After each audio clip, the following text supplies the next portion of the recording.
episode of King Jing Things. I am King Jing. He is Mike Barnett. And today we are going to give you a little WrestleMania preview. Maybe it's not much of a preview, but it's going to be more of just like our predictions. We're not going to necessarily stay on each one of these matches for too long. We kind of want this to just be sweet and to the point.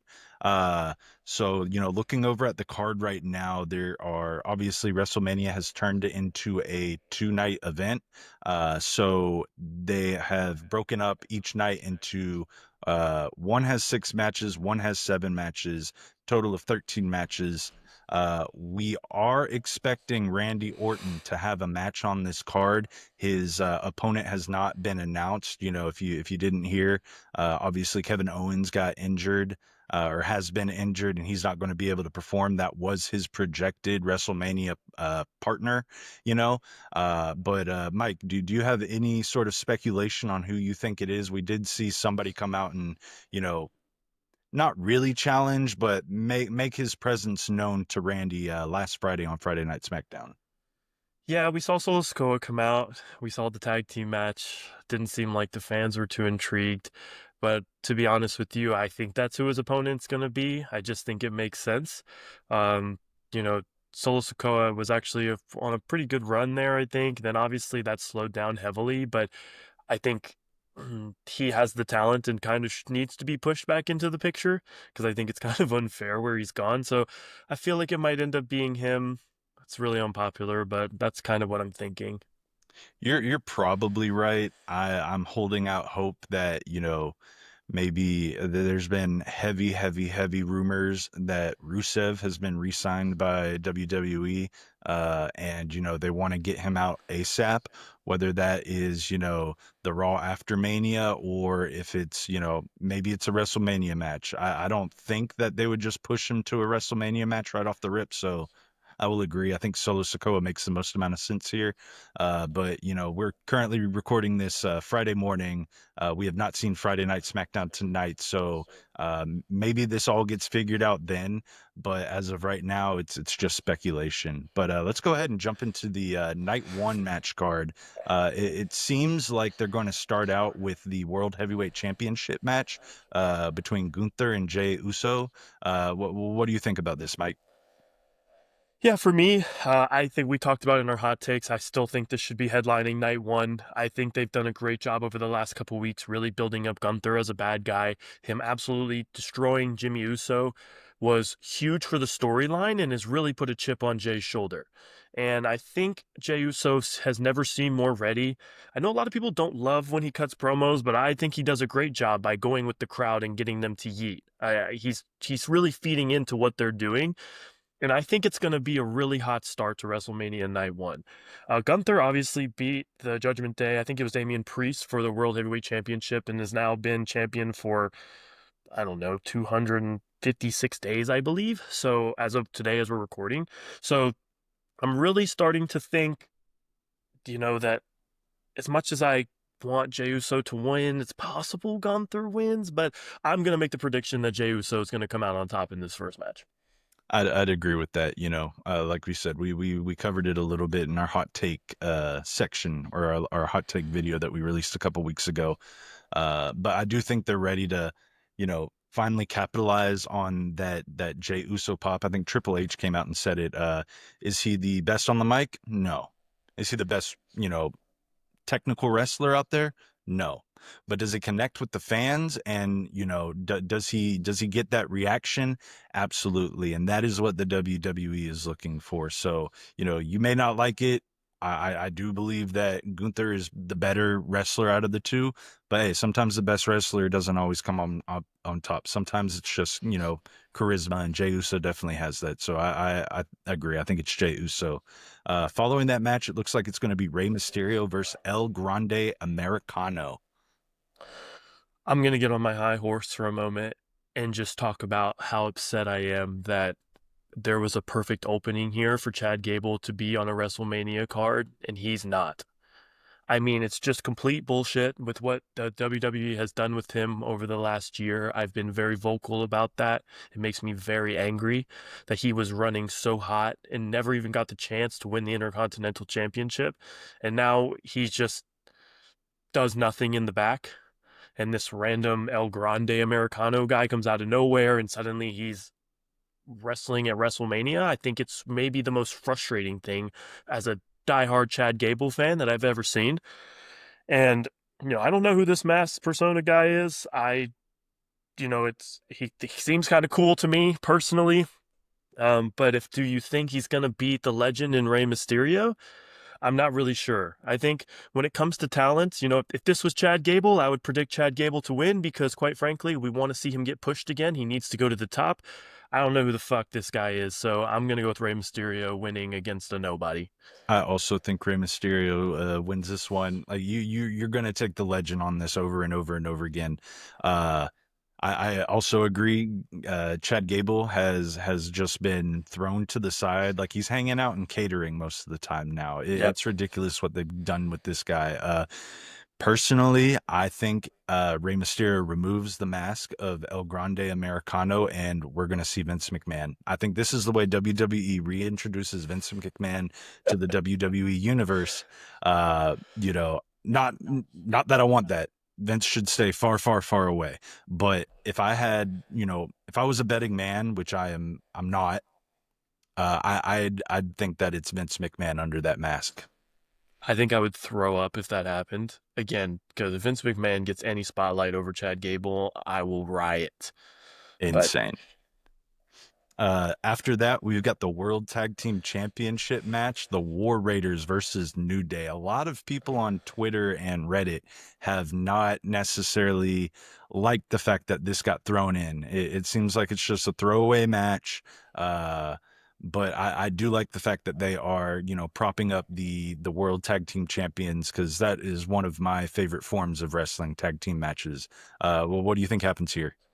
I think I've said this a million times, and we did it when we talked about our hot takes and talked about Dynasty. Like championship matches need to be on the biggest stages. You don't have to like them, but it is a championship for a reason, and every championship, in my opinion, should be wrestled at WrestleMania. Now I know that's not happening, but most of them are, and I can get behind what they've put together. So that's really important to me that it is one within the matches. Two, I believe the War Raiders beat the Judgment Days, and they have a 175-day reign at this point, which in my opinion is plenty long for Eric and Ivar. I don't think it's been that exciting of a reign, and not necessarily their fault. I just think that the tag team championships on the other side with like uh, Pretty Deadly and Johnny Gargano, all of those guys over there are just it's been way more exciting in my opinion. So, you know, again, not to fault the War Raiders, but I personally am going to take the New Day. I know, I've loved the New Day for a long time. I don't know what's going through their head at the moment. They suck ass. But I think realistically, like, I want to see this little heel run that they have with the championship because, one, I think they're going to get their ass beat multiple times. And maybe that'll knock some sense back into them because Bootios has started to taste like shit. I agree with you. I do think it's the New Day taking home the ships right here. I believe this would either tie or put them in first for the most tag team championships won of all time. So, no other place to do it but the biggest stage of them all, WrestleMania. Uh, yeah, I think it's going to go New Day here. After New Day and War Raiders, we have Jade Cargill versus Naomi. I personally think this is one of the most underrated feuds that have, been taking part in the WWE as of recent. And the thing is, like, they're not even like being put on television next to each other. I feel like we have barely seen them one on one with one another.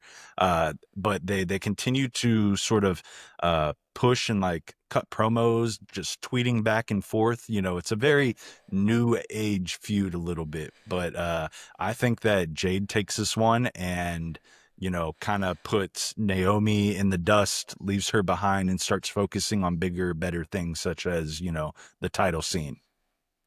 Naomi will be taking back shots from Jade Cargill and Jimmy Uso, unfortunately. I saw her tweet. She's just wrong, unfortunately, after what happens to her on night one. So I actually think this will be good for Naomi to time to take a step back and figure out what's next for her. And as you said, like Jade Cargill, we expected her when she came to the WWE to immediately rise to the top. I think she kind of hovered there and then the storyline, obviously has taken a little bit longer than we would have liked to have seen for her to get where she's going. But this will immediately elevate her past this match into wouldn't be surprised if she was fighting for a championship at WrestleMania in a year. For sure. After that, we've got the United States Championship match. We have LA Knight versus Jacob Fatu. I'm a big LA Knight guy. I think that, Yeah, what, 2 or 3 years ago is when he really started like hitting the scene and running. Uh, the crowd reactions, the emotions that you can get from them with LA Knight is unreal.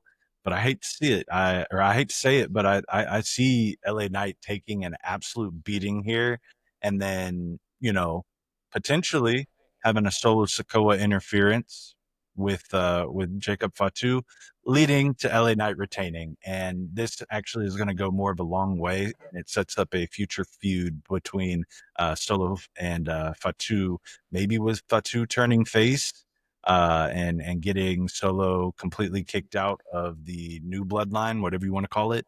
But I think this is a little surprising that I see LA Knight retaining.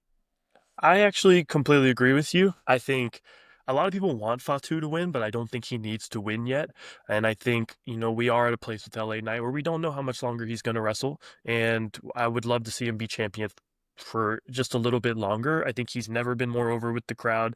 It's been a long time and it's been just wonderful. I do think for some reason he gets more love than Jey Uso on a somewhat limited skill set at times, and the blunt force trauma is kind of a boring finisher to me personally.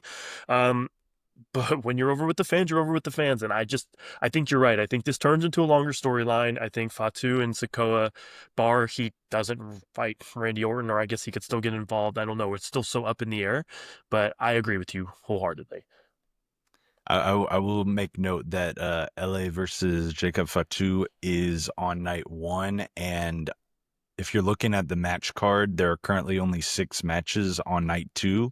So I believe if Randy Orton and Solo were to face each other, that would be on night two opposed to night one. So it gives them a little bit of wiggle room to, set up for Solo coming out on night one and then, going on to Wrestle night two. Absolutely. Afterwards, we got the WWE Women's Championship match. We got Tiffany Stratton versus Charlotte Flair. Well, what you think happens here? What a whirlwind of whatever's happened here. Yeah, we said it in our hot takes, and I was immediately on the Charlotte Flair should win this match train as of a couple weeks ago. You know, Tiffany obviously cashed in the Money in the Bank on Nia Jax, and now she's the champion. I had a stat for how long she's been champion, but it doesn't really matter. Her and Charlotte have basically been beefing since she won the championship, and she came back with the Royal Rumble with maybe some of the worst promos we've ever seen. Uh, I've tried to defend Charlotte Flair. I don't know why. Um, and for some reason in my brain, and you're probably going to disagree with this, I still think Charlotte Flair is going to win this match. I think it's just going to be so hated, and I realistically think like that needs to happen. As I said in my hot take on the hot take video, I don't know where Tiffany Stratton is to go from here. And I still think that there's some work to do. And she's never really turned full face. So, like, she's kind of become the face of this, but she's not a face at the same time. I think it's time for her to really restart and rebuild. Give her another 365 days to come back to WrestleMania, win as a face, and really push that. I think that gives her an opportunity. If it doesn't work out, it doesn't work out. But I think Charlotte Flair wins the match. I want Tiffany Stratton to win this match, but I think you're right. I think, WWE, they constantly shift matches. Like sometimes you don't know who's going to win the match until right before you go out there, as in like people who are, a part of the match. The changes and the finishes just change so quickly. So I will say I want I want Tiffany Stratton to win this, but I think if Charlotte Flair does win, that will just give her nuclear amounts of heat, and you can sort of work off of this little feud for beyond WrestleMania. Maybe you see it happen at Backlash. Another match, but I do think Charlotte Flair ends up retaining, or not retaining, but winning the title here. And then we have the main card. I know you have very strong feelings about this, but we have Reigns, CM Punk, and Seth Rollins as the closing match.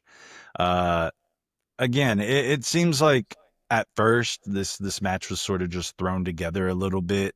But I feel like they have done a better job adding layers to the storyline. Granted, I don't believe that because Seth decides he's not going to give Heyman the stomp, that means that Heyman now has a favor that he owes Seth Rollins. It doesn't make sense to me. I think it's really bad storytelling. Um, but I do see Seth winning this. I think Roman will end up getting hurt and written off. But if you want a hot take, I think Seth ends up wanting the favor from Heyman in the middle of the match. Heyman doesn't do it. And I think Roman ends up protecting Heyman and ends up, they stay together. I think a lot of this storytelling has pointed to maybe Paul Heyman going and joining Seth Rollins afterwards and turning on both Punk and Roman. I think that's too obvious at this point in time. But I do believe that he ends up staying with Roman because I think Roman said it a couple years back. Without Paul Heyman, then he is no longer the tribal chief, and I think that they want to keep this going a little bit longer. I agree with you that I think Seth Rollins is going to win. I also agree that Paul Heyman going to work with Seth Rollins is too obvious, but it also makes no sense for a guy that's so good on the mic. What does he need Paul Heyman for? If anything, I could see Paul Heyman not working with any of the three and maybe going to work with a different talent, which I think would be good for some of the talent that's coming up. But you also know the WWE has to write this long build up normally for things like that. So I could see him going and be having like a 6 month journey of who he wants to work with, right? Um, but I actually think Roman is done with Paul Heyman. I think Roman is I don't really know what's up in his head at the moment. And quite frankly, if CM Punk wins this match, I will riot because cool, good for him. He got his main event. There's nothing in me that believes he should be in this in the first place. And getting a favor to do it just goes to prove the point that, like, I don't know, it's just really stupid to me as a generational hater of CM Punk. I know one day you're hoping to change my mind on that. I just don't know how you will. And I just again, this match should have either been, if CM Punk wanted it, should have been Punk, Rollins, McIntyre, because they genuinely hate each other and it would have been a great three-way match, or it should have just been Roman and Seth fighting to get payback for the Shield. Where the fuck he fits in this match, I don't understand. Where any of them fit in this match, I don't understand. And why it's main eventing night one does not make sense to me. I really could care less what happens. I disagree. I mean, obviously, I think this is going to be a very big match. You got to get the top wrestlers in the world on this card somehow, and why not put them at the top? I do believe that the top of cards are meant for championship matches, and I think we talked about it in the hot takes. The way that this makes sense is if we see a monumental shift of the WWE landscape, and maybe that is Uh, Roman Reigns losing his wise man, but I personally don't think that's a big enough shift. But I did listen to a interview with CM Punk right before this, and he did mention that he doesn't really care about winning nowadays. I think his main thing was wanting to come back to wrestling and getting to main event WrestleMania. And I think that is him winning a card. You're winning a title in his mind. He said that he doesn't care about winning. He doesn't mind taking pins. As long as the storytelling is right, then he's willing to do what's best for business. It's great that it's Uh, only took him 15 years to see that and not be selfish for everything that he wants, but I digress. hey man, sometimes people can change. Hey, respect. So we'll go ahead and move on to night two here. We're going to start out with the Women's World Championship triple threat. That is with Io Sky, Bianca Belair, and Rhea Ripley. Well, what do you see happening here? I'm a big EO guy. I'm also a big Rhea Ripley guy. I'm also a big Bianca Belair guy. So realistically, I have no clue what's going to happen here. This is another one where it kind of seems like Rhea Ripley has just gotten thrown into this match, and yet I enjoy it more than the other one.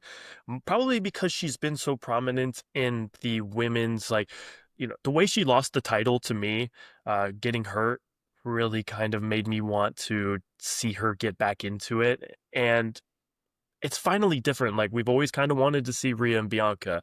Io deserves to be there and is arguably the best women's wrestler on the roster, in my opinion. Like she goes out there and does an incredible job. So I think this match could genuinely go any way. There's no favorite to win, in my opinion. I think what people are least expecting is for Io to retain, and that's why I'm going to predict that she does retain. I think it's very possible. Like you said, I do think Io is probably the best women's wrestler on the roster as of right now. She doesn't necessarily get the love that she deserves, and I'm happy that she was able to get the women's world championship here. I think there's a lot of chemistry between everybody involved in this match. So I think no matter what, this is going to end up being a banger. I personally think that Bianca wins, and then this might lead to a Bianca Jade feud. Right after WrestleMania. That's definitely possible. And the only thing that I want to add, because it's funny, is when you think about WrestleMania, we're only thinking WrestleMania, but there are things that have to happen after WrestleMania, like Backlash, going into SummerSlam. And I feel like you normally have a little bit of an idea going into WrestleMania. I don't feel like that's the case this year. So I'm really curious to see how that shifts once all of these matches happen. I've got certain predictions. I'll keep that to myself right now, but you know, tune into our post WrestleMania recap video that we're going to end up doing, and I might be able to reveal what my thoughts were on that. After the triple threat, we've got AJ Styles versus Logan Paul. Fans don't want to hear this, but my hot take here is that this is going to be the best match of all of WrestleMania. You can hate him if you want, but Logan Paul can fucking wrestle. He can put on bangers. And then you have an absolute legend in AJ Styles, which is only going to elevate Logan Paul. My prediction here is I think Logan wins. And, well, here. Logan pins AJ Styles, but the real winner of this is Karrion Kross. Because I mean, we were talking about it a little bit the other day, but like the storytelling with this one is 100% through Karrion Kross. He is carrying this feud that he is not even a part of, and I think this is going to turn maybe AJ turning heel, or some sort of feud between AJ and Karrion Kross after WrestleMania. But the real winner here is Karrion Kross, but Logan pins AJ. I think AJ Styles is going to lose and go ballistic. He's not going to lose and just sit there in disbelief. He's going to go crazy. And I think we're going to see that over the next couple weeks.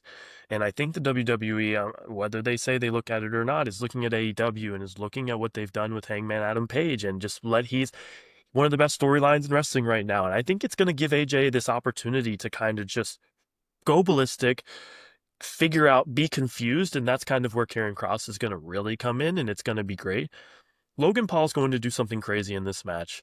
People are going to enjoy it, and then a day later they're going to start hating again.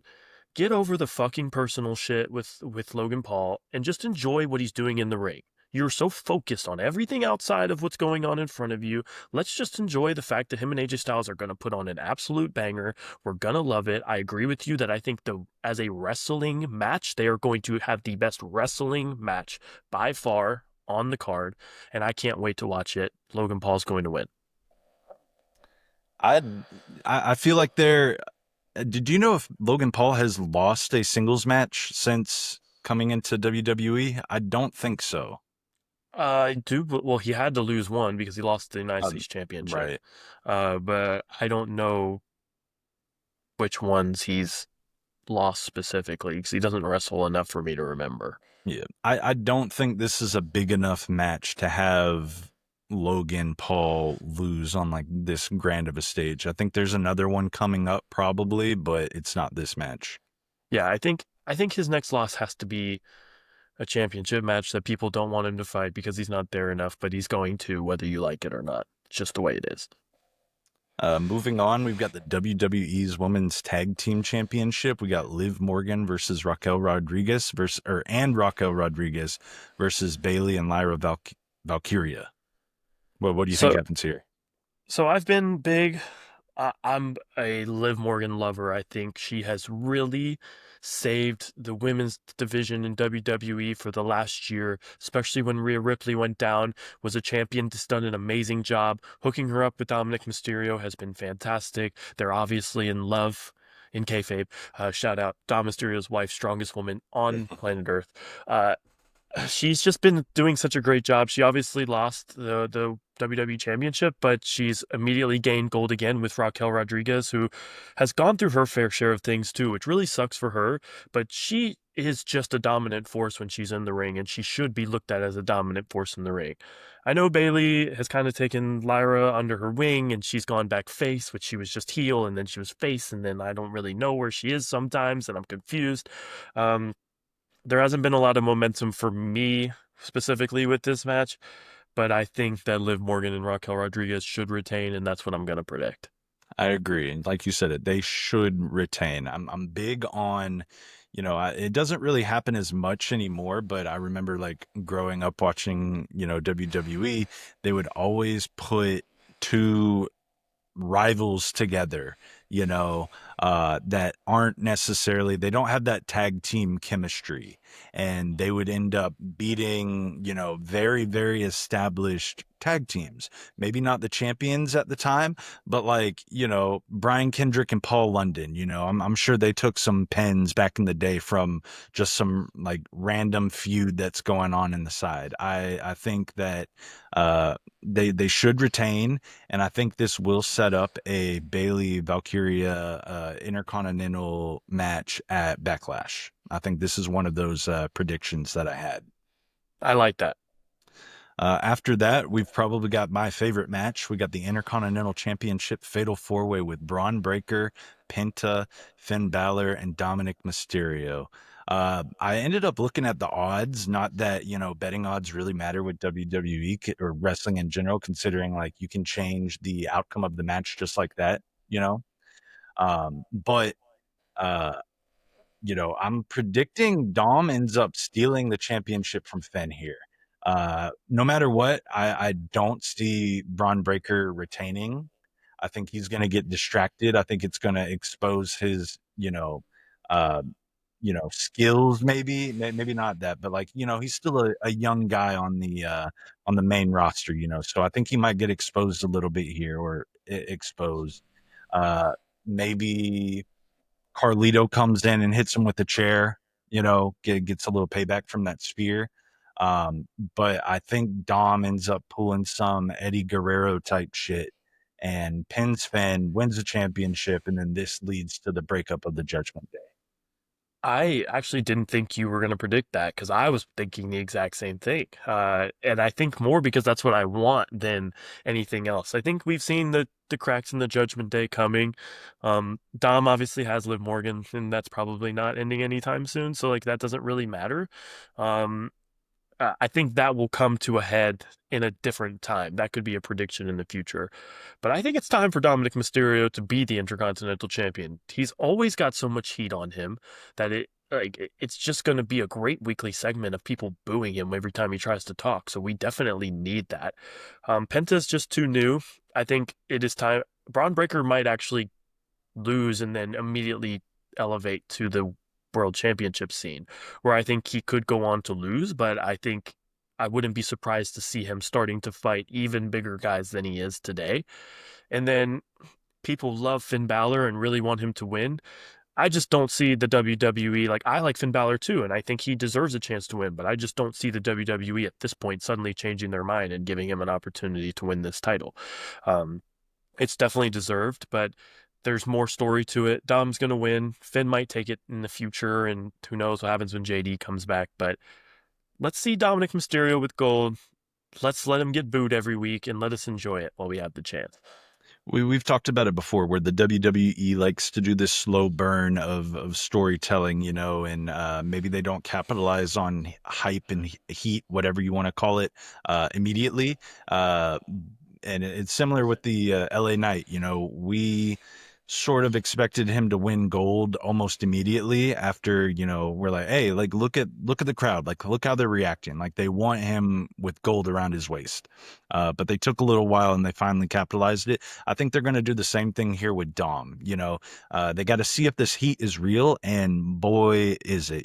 This has been going on for almost like what, 2 years now, where he just gets this nuclear heat. And I think you really have to capitalize it on this point in time. And, if you do it on the biggest stage of them all, I think you're really setting him up for success over the next 20 years, you know. Agreed. You're creating a real superstar heel, you know, and yeah, I don't see Dom losing this match. I was talking about the odds. He is the favorite, which blows Wow. my mind. Wouldn't have thought that. And honestly, if they don't capitalize on it now, it will be too late.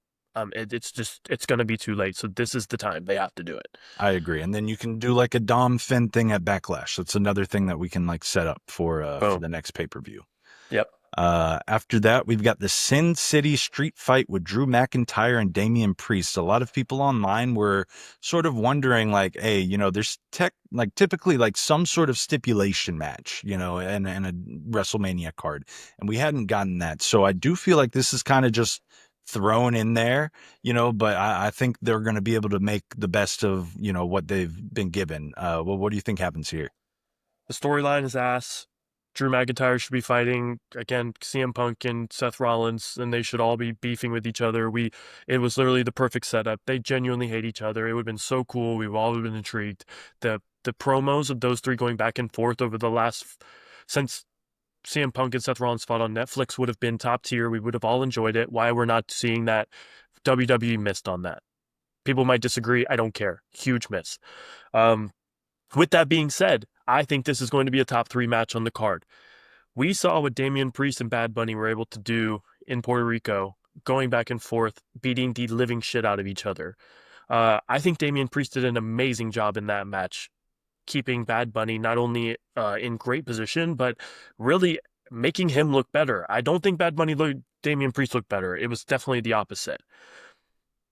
The hardest part is that these guys are so huge, like these are big guys. Uh, Sometimes it just looks clunky when they're so big, when they're trying to do some of the flying or the weapons or what that's going to look like. So I'm curious to see how that goes, but I think this match is going to be a banger. And I actually think Drew McIntyre is going to lose again. And I think realistically he has to lose because he needs to continue to go off the deep end.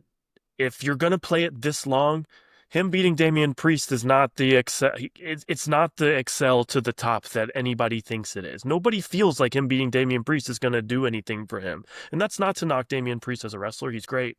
And, it's just not, though. Like, he needs to lose again, and he needs to go beef. And SummerSlam needs to be CM Punk, Seth Rollins, Drew McIntyre or something, because I can't. If we're never going to get that, then what a fucking waste.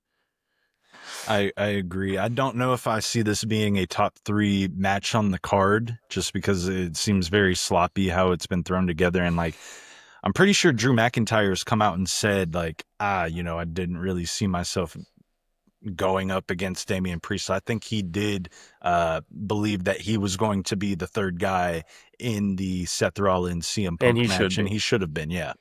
Um, Drew McIntyre is the heaviest favorite in terms of Vegas odds. I believe he was like minus 1,800. If I've learned anything, though, in the WWE, if they wanted to be smart, he has to lose this match, if that's the case. I think that's the right move to do. I don't know if I see it happening though. I'm saying McIntyre ends up taking this one. And then, you know, the match that everybody cares about, even the casuals, even the people who aren't even wrestling fans, that they just know John Cena as a meme. They're tuning in for this match. They want to know what happens, and that is the WWE Championship match between Cody Rhodes and John Cena. Where do you think this goes? I'm so conflicted because, I mean, there's only one way I want it to go, and I want John Cena to win his 17th championship and break the record, and that's what I want. The reason I say I'm conflicted is because if Cody Rhodes does win, I'm just going to be frustrated because where does he go as a face? He's been an underdog for 3 years, man. I'm so tired of it. Like I like Cody Rhodes. Like I think he's done a lot of great things in wrestling since he's reinvented himself, and I think that's cool. And we've talked about it already on other podcasts, but I'm just so tired of the underdog story. I just don't care. Like uh John Cena could ruin him any night on the mic. I think, people that say Cody held his own it's great. He think he did a better job than I would have expected, but I still think John Cena held back. So I guess it really depends what John Cena can bring to this match from a wrestling standpoint. What his moveset's going to be, what he feels comfortable doing. And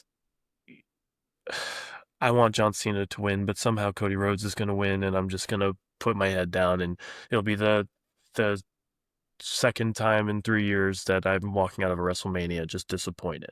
Obviously, they made it right last year by Cody Rhodes beating Roman Reigns, and they built it all up again. But we don't, we can't build Cena winning at WrestleMania again. So don't let me down. This is Cena's last WrestleMania before he retires. I do not see a world where he doesn't walk out champion. We're going to get the spinning belt again. It's going to be amazing. I think we're going to get, it's going to be some bullshit win. I think, obviously at this age, John Cena is pretty limited in what he can do in the ring. He's never had the largest tool like box, in terms of what he can do.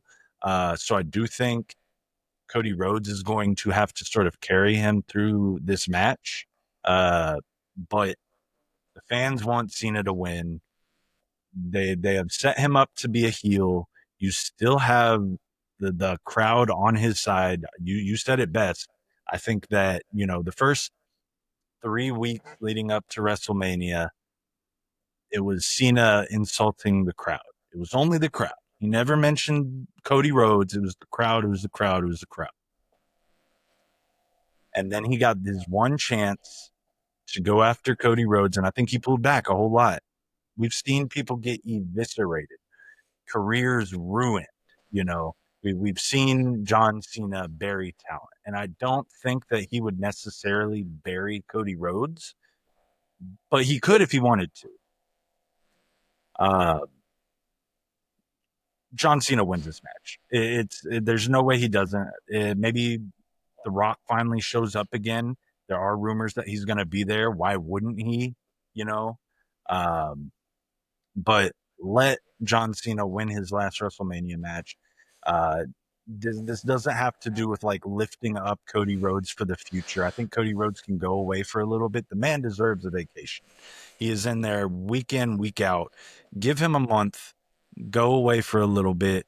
Maybe he'll return at Backlash. Maybe they'll have a little duel and he'll lose again. And maybe he turns heel after all of this. I know this is what we are both looking forward to, a heel Cody Rhodes, because I think that's where his best work is at. You can't be a babyface underdog for 3 fucking years. The shtick gets old real quick, and like that already happens with just baby faces in general, you know, and then you have it as your top guy. Like, brother, you are the top guy. You have been the top guy, or at least one of them, for the last couple years since you returned, you know, and I appreciate what you've done. You're a hell of a wrestler, you're a hell of a character, but it's time to see some sort of development, some sort of evolving within the character himself. John Cena wins this match. Maybe it's a brass knuckle punch from Travis Scott.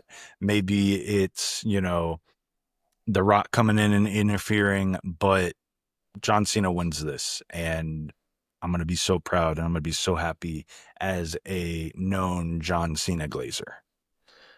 It's funny. I saw on Twitter the other day that people were like, John Cena can't win because he needs to put Cody Rhodes over. If you don't think Cody Rhodes is over after 3 years, you might either you're not watching or you are so brain dead to what is going on. Like, Cody Rhodes losing is the best thing that will happen for him and where his journey goes then. Where there is a realm where he can continue to be babyface if he just goes and starts losing a shit ton. Uh, but that's the sacrifice you have to make if you don't want to be heel. So if it's true that months ago they asked him to be heel and he said no, and that was his choice, well, he's buried himself.